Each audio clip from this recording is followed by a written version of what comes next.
Good evening, and boy, do we have a program for you today. To start with, over in Los Angeles, two parents are accusing a local school, particularly the Barack Obama Global Prep Academy, of giving their children the vaccine without the parents' consent and then bribing the kids with food and pizza in order to keep them from talking about it. Meanwhile, the Federal Elections Commission, they just voted on a new rule which will allow foreign nationals, meaning citizens of other countries, to potentially finance American ballot initiatives, referendums, as well as recalls. And then lastly, you might remember that a few weeks ago, the FDA asked a federal judge if they can have permission to take 55 years to fully release all of the documents that are in their possession that pertain to the approval of the Pfizer vaccine. Just yesterday, the FDA went back to that very same judge, and they are now saying that 55 years is actually too short and that they will need 75 years to release all of the documents. Let's go through it all together.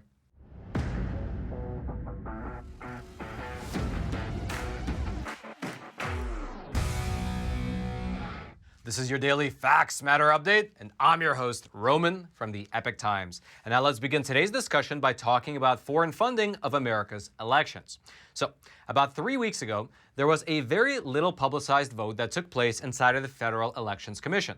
In fact, very few media picked up on it at all, even though the consequences of that particular vote are quite far-reaching. Specifically, what happened was that the Federal Election Commission, they voted and they decided that ballot initiatives do not count as elections as defined by the Federal Election Campaign Act of 1971, meaning that in the eyes of the federal government, at least in respect to this particular law, a ballot initiative is technically not an election. Now you might ask, why is this so important? Well, the reason, at least in my opinion, the big reason, is that this decision opens the door for foreign nationals to potentially fund ballot initiatives, referendums, recalls, and even congressional redistricting. Meaning that quite literally a wealthy foreigner, they can influence how a state's congressional map is drawn up. Because again, these things are now technically, at the very least, not regarded as elections. And so what this actually means in practice is that foreign nationals, meaning, for instance, citizens of China, citizens of Iran, citizens of Russia, they can now go ahead and fund signature collecting drives, they can fund different qualifying measures, and they can financially support different campaigns that are either looking to change existing laws or to introduce new laws. And in some states, these ballot initiatives, they can even amend the state constitution. And again, because all these ballot initiatives are now no longer counted, at least officially, as elections, well, that means that it's not only Mark Zuckerberg that can fund them, but citizens of other countries can get in on the action as well. And even though technically they wouldn't be funding campaigns for actual elected officials, if we look back at history, these different ballot measures, they can actually be used to sway the votes in a midterm or presidential election. How? Well, it's rather simple. Ballot initiatives, as well as referendum, particularly when they concern controversial issues, they can increase voter turnout by something like 5 to 10%. In fact, let's take a look at Arizona as an example. Last year, during the 2020 presidential election, Arizonians were also asked to vote on Proposition 207, which asked whether recreational marijuana should be legalized. And so, take a look at the total votes. Proposition 207, it drove more votes than either Joe Biden or Donald Trump. In fact, if Proposition 207 was a presidential candidate by itself, it would have won Arizona by over 200,000 votes. However, the big question here is, what effect did this have on the actual presidential race? And according to some post-election analyses, they showed that Joe Biden, he actually rode on the coattails of this recreational marijuana bill. That's because over in Arizona, Proposition 207, it drove hundreds of thousands of young Democrat voters to vote for Proposition 207. And then while they were there, while they were in the ballot box, they also took the chance to vote for Joe Biden as well. And so you see how this works. If you are a foreign national and you would like to support a particular candidate, well, you can fund a ballot referendum during a particular election cycle, which can bring out the exact demographic of people that you are looking for. And that, by the way, is only one aspect of the problem. The other aspect concerns money. Specifically, the fact that unlike election committees, which have very strict finance limitations, ballot measure committees, they can accept an unlimited amount of money. And so what that means is that individuals, Committees, associations, as well as businesses, they are allowed to contribute as much money as they want to either support or to oppose any ballot measure. They just typically, in most states, have to disclose the amount of money that they gave on a campaign contribution report. And so what that now means is that, let's say, a wealthy person over in Iran, he can legally spend $1 billion to finance or to oppose some kind of ballot measure here in the United States. And so generally, this is the problem that we are facing with this new Federal Election Commission's rule. However, the silver lining here is that this rule only applies to federal issues on individual states' ballots. And so fortunately, the states themselves, they do retain a level of both authority as well as autonomy, which can allow them to enact their own rules, which are stricter than what the federal government allows. And so, since each state sets its own rules for ballot measures, that means that they all have the ability to mitigate this potential manipulation by foreign nationals. But in order to do so, the states themselves would actually have to be proactive, meaning that the individual states would have to go out and they would have to pass laws to outlaw foreign funding of their state registered ballot committees. And for your reference, by the way, at this very moment, only 7 states throughout the entire country have done so. And sometimes the reason that it's so few states is because it's an uphill battle. For instance, let's look at the state of Maine, where right now, right at this very moment, a Canadian power company has spent about $10 million to finance the opposition to a ballot referendum. That particular ballot referendum, it's trying to close down a power plant project, but this Canadian company, this Canadian power company, is spending millions of dollars to convince people in Maine to vote against it. Now, the Maine legislature, they're not happy about it. They were not thrilled with having a Canadian company pouring millions of dollars in their local referendum elections. And so they voted and they passed bipartisan legislation to ban foreign funding of their local elections.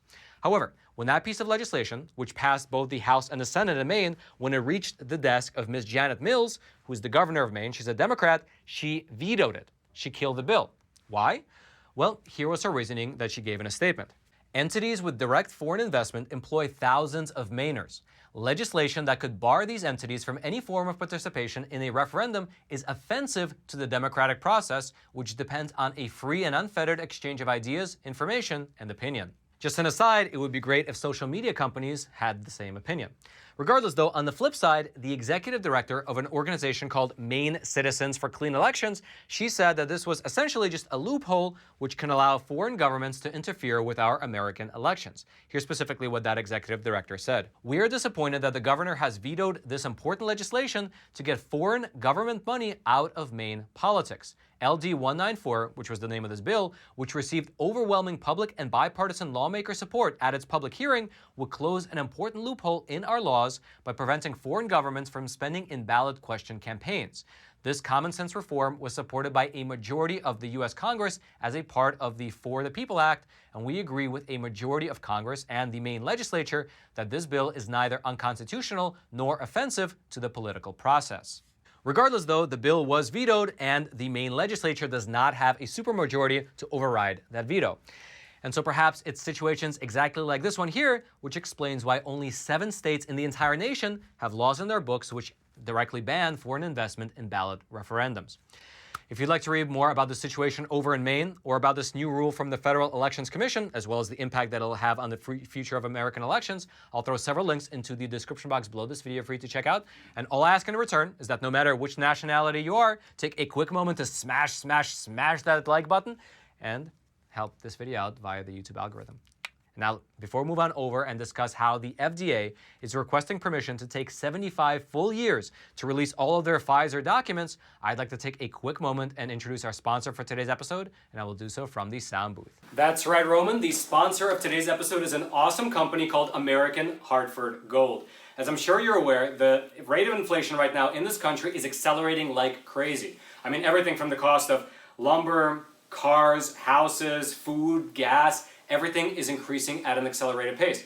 However, in my opinion, what the most amazing aspect of the system is that you can take this money, which I actually think is as fake as monopoly money because the Fed and the Treasury just print this out of nothing, and you can use it to buy real money from American Hartford Gold, which is gold and silver coinage. Take a look. This is a box that I get every single month from American Hartford Gold sent to me because I believe it's a great hedge against inflation. This is something that has had value for 5,000 years.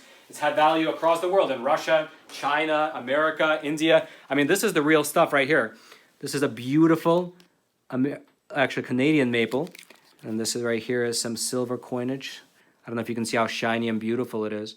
Yeah, but I just get these every single month because I believe that unfortunately the US dollar will eventually fall as the global reserve currency, as sad as that is. And I just want to hedge against those people in Washington, D.C. continuously printing our prosperity into oblivion. And I would highly recommend that you do the same. Go on over to the website for American Hartford Gold and consider doing business with them. They're an awesome company. They sponsor a program like ours, so they obviously care about the truth getting out there, but they also have an A+ rating with the Better Business Bureau.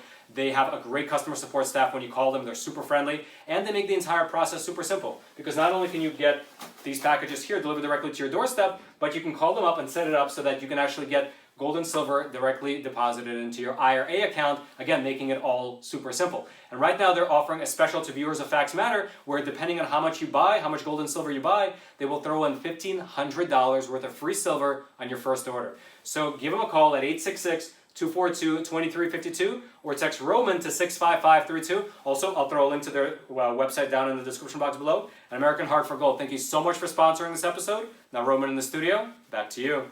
And now let's move on over and talk about the FDA. Now, you might remember that on a previous episode, we already discussed how the FDA went over to a federal judge and they asked him for permission to take 55 years to fully release all of the documents that are in their possession that pertain to the approval of the Pfizer vaccine. However, there has now been a development to that story, because just yesterday, the FDA went back to that same judge, and they are now saying that they will need 75 years to fully release all of the documents pertaining to the approval of the Pfizer vaccine. Meaning that if the judge actually approves this request, we might not be able to see all of the documents until the year 2096. Although, of course, it won't be you and me seeing those documents. It'll very likely be our grandkids, who by that point will likely be on their 47th booster shot. Now, the lawyer who is actually fighting against the FDA in this particular lawsuit and trying to get these documents released, here's what he said in a statement in regards to the request from the FDA. If you find what you are reading difficult to believe, that is because it is dystopian for the government to give Pfizer billions, mandate Americans to take its product, prohibit Americans from suing for harms, but yet refuse to let Americans see the data underlying its licensure. Now, just as a quick refresher regarding this lawsuit, it was initially brought forth by an organization called the Public Health and Medical Professionals for Transparency. It's a nonprofit group, because they were saying that the FDA was not complying with their Freedom of Information Act request in a timely manner. And specifically, this group was making two arguments. The first one is that since the FDA took only 108 days to review all of the documents before granting emergency use authorization to Pfizer, then it's a little bit ridiculous for them to then turn around and say that it'll take dozens of years for them to release those documents to the public, especially given the second point, which is that people are now being mandated to get the shots, which this group says raises the stakes and makes it much more important for people to have access to the underlying documents. Here's again what the lawyer representing this group said in a statement. The entire purpose of FOIA, which is the Freedom of Information Act request, is government transparency. In multiple recent cases, in upholding the FOIA's requirement to make the records promptly available, courts have required agencies, including the FDA, to produce 10,000 or more pages per month. And those cases did not involve a request nearly this important, i.e., data underlying licensure of a liability-free product that the federal government requires nearly all Americans to receive. As the present pandemic rages on, independent review of these documents by outside scientists is urgently needed to assist with addressing the shortcomings and issues with the response to the pandemic to date. However, on the flip side, the FDA is making the argument that they are understaffed. Specifically, even though the FDA is an organization that's comprised of over 18,000 people with a budget of about $6 billion, they are claiming that they only have 10 staff members who are in charge of maintaining these records, and that 2 of those staff members are new. And the FDA says that since every line of every page of every document must be reviewed to make sure that all sensitive information is redacted, well, that process will take 75 years. As to whether the court will actually buy that argument or not, well, only time will tell. However, in this process, while the court case is still playing itself out, the FDA is continuing to release about 500 pages of documents every single month. And if you'd like to see some of the documents that they've already released thus far, I'll throw a link into the description box below this video so you can check them out for yourself. And again, all I ask in return is that if you haven't already, take a quick moment to smash that like button for the YouTube algorithm. And now, since we're on the topic of vaccines, let's move on over to Los Angeles. Recently, 2 sets of parents came out and they said that their children were given the vaccine while they were at school without the consent of the parents. Specifically, one of these mothers said that she was really surprised when her 13-year-old son, who by the way was a student at the Barack Obama Global Prep Academy, when he brought home a vaccine card that he got from school. And specifically, she further stated that a woman at school offered him pizza in exchange for getting the shot, and he agreed. Here's specifically what this mother said, quote, "I should have been involved. The lady that gave him the shot and signed the paper was the one who told my son, please do not say anything. I don't want to get in trouble." Now, what is interesting to note here is that the mother, she says that she is not against vaccines. In fact, she says that she is vaccinated herself. But in regards to her son, she says that it's a different story. Here's specifically what she said, quote, "Regarding my son's health, I am against it. He has problems with asthma and allergy problems. It hurt to know he got a shot without my permission, without knowing, and without signing any papers for him to get the shot." And it's also worth noting that besides just hurting this mother's feelings, it also broke state law. Because over in California, a minor cannot legally consent to getting the vaccine without their parents' approval. And so, the situation that happened here where these minors got the shot without the even knowledge of their parents, that was illegal because they needed to get that consent. Now, the Los Angeles Unified School District, they came out and they said, for one, they cannot comment on these specific matters because it involves specific children. However, secondly, they touted their Safe Schools to Safe Steps incentive program, which is a program in the Los Angeles School District where they actually reward vaccinated students with all types of prizes. However, Ms. Jennifer Kennedy, who is a lawyer who closely follows the vaccine mandate debate over in the state of California, she said that these types of incentive programs for children are rather grotesque. Here's specifically what she told an affiliate of NBC News over in California. "These grotesque contests and displays of treatment and candy and gifts and favors, raffles and cash prizes inducing the kids to the vaccination. Here's the problem. Kids in California cannot consent to vaccination. The LA USD, which is the Los Angeles Unified School District, does not have the power to add a vaccine shot to the California school schedule. You do not have that legal authority." Furthermore, Ms. Kennedy said that all of these vaccine mandates for children overall, they're creating a negative atmosphere at school. Here's specifically what she said in this front, quote, "Even the existence of the mandates in the schools has created these environments of pressure and bullying, segregation and discrimination, and accidental vaccination of kids without parental consent." Now, it is also worth noting that according to California state law, specifically according to several pieces of legislation that were recently passed by Governor Gavin Newsom, by January 10th, if a child is not vaccinated, he can no longer go to school and he will need to do online learning. Furthermore, it's not exactly clear whether the parents in this particular case, the parents whose children were essentially tricked into getting the vaccine, whether they're going to file lawsuits against the Los Angeles Unified School District. They have not announced one way or the other. Also, it's worth noting that the Barack Obama Global Prep Academy, they have not released any comment on this matter as of yet. Regardless, if you'd like to read more about this particular story, I will throw the link to an article about it into the description box below this video. And all I ask in return is that if you haven't already, take a quick moment to smash that like button for the YouTube algorithm. And now, since you've completed this episode of Facts Matter, I would highly recommend that you go on over to Epoch TV and check out an awesome episode of Kash's Corner, where Kash Patel goes in deep and examines 3 bombshell cases that are currently working their way through the courts here in America. The case of Ghislaine Maxwell, the case of Elizabeth Holmes, as well as the case of Jussie Smollett. Here's a trailer for that awesome episode. What Maxwell might do is say, I, a female, was victimized by Jeffrey Epstein. The advantage she has here is he's dead. He can't provide testimony. I'm interested to see who the cast of characters is. There's a lot of people that have been named in the quote-unquote Jeffrey Epstein world. And the prosecutors have put forth evidence to say that they have a videotape of Smollett recording a practice of the hoax crime. The bigger the fraud amount, the more prison time she's facing, and $100 million plus is a substantial fraud amount. If you want to check out that episode, as well as all the other phenomenal content over on Epoch TV, I'll throw a link to it. It'll be right there at the very top of the description box. I hope you click on it. I hope you check it out. I hope you subscribe. And I hope that you join us on this journey of exploring this beautiful, beautiful world through honest journalism that is based in truth and tradition. Now, lastly, if you haven't already, smash that like button for the YouTube algorithm. Subscribe to this YouTube channel if you haven't already, in order to get this type of honest news content delivered directly into your YouTube feed while YouTube still allows it. Also, consider hitting that notification bell so you can actually be notified of any new videos as we release them. And then lastly, if you happen to have a Telegram account, I would consider following us at FactsMatter_Roman. We publish all of our links there, so in case anything ever happens on any social media platforms like YouTube, or if we get kicked off, or one day you log in and you are not able to find us on Telegram, you will always be able to get a link to wherever we're publishing our videos.